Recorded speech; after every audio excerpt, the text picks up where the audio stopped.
Four men have been jailed for a total of 79 years for the fatal shooting and stabbing of 17-year-old Tyler McDermott and the attempted murder of another man in Tottenham in 2023. The three men were all sentenced at the Old Bailey today following a 3-month trial.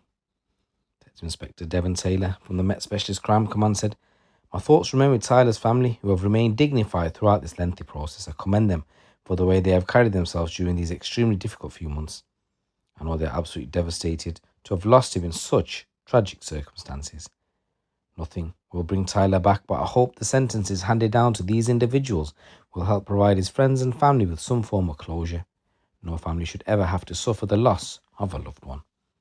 An innocent young life was lost in such a cold and senseless way, and these young men had a choice that night, and for reasons only known to them, they chose to resort to violence." Detectives worked around the clock following the incident outside a music studio in Tottenham to identify the suspects involved in the attack. This complex investigation included painstaking analysis of hundreds of hours of CCTV footage to bring those involved to justice. The jury heard that Tyler and his friend left the music recording studio in the early hours of 13th of April 2023 when he was shot and then stabbed by a group of men. The prosecution's case was that tensions began to arise after one of the defendants involved in the case became upset at being filmed inside the studio. This resulted in a confrontation outside the studio and led to Tyler's murder. Emergency services attended the scene and took Tyler to hospital, but sadly he succumbed to his injuries and died the following day. I just want to say rest in peace, and my condolences go out to your family.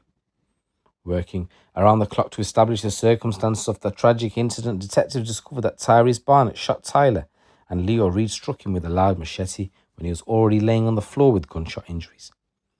At the trial, the jury also heard that Barnett has discharged a firearm a second time whilst aiming the gun at Tyler's friend. Fortunately, he missed and Tyler's friend was not harmed. The examination of CCTV footage from inside and outside of the recording studio on the night of the attack also showed what other people present at the scene were doing. Reese Antwi was seen on CCTV arming himself with a sword underneath his clothes inside the studio just before the shooting, and the same sword was recovered from his address in Streatham. They showed it was readily armed and capable to use the weapon should it have been required. Callum Baggy, who was in possession of a knife, was also captured on CCTV footage inside the studio just before the murder, which revealed that he knew that Barnett had taken possession of the firearm and therefore knew violence was likely. So the sentencings are as follows. Tyrese Barnett, who's 20, was sentenced to life imprisonment to serve a minimum of 30 years for murder, attempted murder, and possession of a firearm with intent to endanger life. Leo Reid is 20, was sentenced to life imprisonment to serve a minimum of 22 years for murder and possession of an offensive weapon in a public place. Reese Antwi was sentenced to life imprisonment to serve a minimum of 14 years for murder and possession of an offensive weapon in a public place. And Callum Bagg, he was sentenced to life imprisonment to serve a minimum of 13 years for murder. The jury concluded that Antwi and Bagg assisted and or encouraged Barnett and Reid to carry out the fatal attack, and they were both convicted of murder alongside Barnett and Reid. 2 other men also stood trial, but they were acquitted of Tyler's murder. A former professional footballer who turned to dealing drugs after his career flopped has been jailed for more than 4 years after stabbing a teenager in a vicious robbery with a Rambo knife. Koso Darame, who was signed by Swansea in the Premier League when he was 16, left a 19-year-old paralysed and with life-changing injuries. The flopped winger, Darame, who's 25, stabbed Mr. Evans in the leg and robbed his neck chain and bracelet in the late-night robbery. Darame, who once compared himself to Neymar and Cristiano Ronaldo, said he turned to a life of crime after he was dropped by Swansea as he felt he failed his partner and their newborn. He reportedly turned to dealing heroin and crack. The father of one from Cardiff missed an artery Mr. Evans' leg by millimetres when he stabbed him, Corsaired. The young man has been left suffering indescribable pain after 2 nerves were severed in the attack.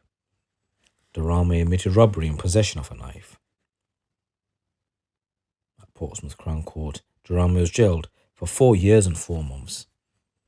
Prosecutor Paul Fairley told the court that Mr. Evans was with 2 friends in Ken's chicken shop in Hampshire when he saw Darame, who was 23 at the time, at around 3 o'clock in the morning on May the 12th, 2023. Mr. Evans, who was with a friend, then crossed the road, and the prosecutor said walking along they became aware of the defendant behind them. This time he had a large knife, described as a Rambo knife. Said, I imagined some sort of hunting type knife. It was large, and it plainly scared Mr. Evans and his friends, causing them to run off. Mr. Evans himself heard the defendant shouting, I'm going to catch you. When I catch you, I'm going to kill you. The defendant did indeed catch up with Mr. Evans. He ended up on the ground where he was stabbed in the leg with a large knife, and at the same time a necklace around his neck and another chain he was wearing around his wrist was snatched by the defendant, who then ran off. The victim had quite serious injuries, a large degree of blood loss at the scene where it happened, severing 2 major nerves. Luckily, as far as everyone in the case was concerned, the knife missed by a few millimeters the major blood vessels in his legs.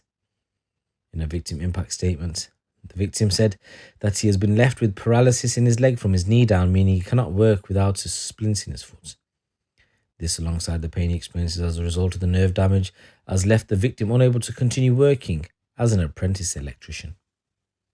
The previously active 20-year-old who had played tennis to a very high level from a young age is also unable to participate in sports like he used to. For his defence, his solicitor told the court that Durrame had a youth contract with Swansea City FC from the age of 15 and was given a 2-year professional contract at the age of 18. He said all of that was really perhaps everything that he'd been dreaming of, almost appearing as if it was going to bear fruit and provide everything that Mr. Durrame had hoped for. He actually didn't get the ability to perhaps take that forward, and he had the end of that 2-year period a decision made which brought to an end at that moment without any further discussion with him, his professional football with that employer. When this contract had ended, Durrame felt he was failing in what he saw a part of his role within the family and began struggling to cope, and that he began to mix with drug dealers. He said there was a feeling on Mr. Durrame's part that he needed to be a provider. He felt that he was failing in what he saw a part of his role within the family, and that's where he struggled to cope. That's where the drugs came to feature, and with that the introduction to other individuals who themselves were involved in activities that they had never been part of Mr. Durrame's previous lifestyle. Sentencing judge said that because of the vicious robbery that he was the victim of when he was just still a teenager, he said he told the court Durrame's actions had changed the life of a man in the prime of his youth. He said, you had hoped to become a professional footballer. It didn't work out. Many dreams don't work out, many ambitions, but by the time that your professional football contract sponsorship came to an end, you had a partner and a newborn, you were failing. So the judge jailed him for 4 years and 4 months for the robbery and 3 months for the knife possession. So guys, there's a number of stories coming out from the streets of the UK. Once again, if you already haven't done so, please subscribe to the channel and please give this video a little like. It's your boy GT. Keep it locked, keep it real.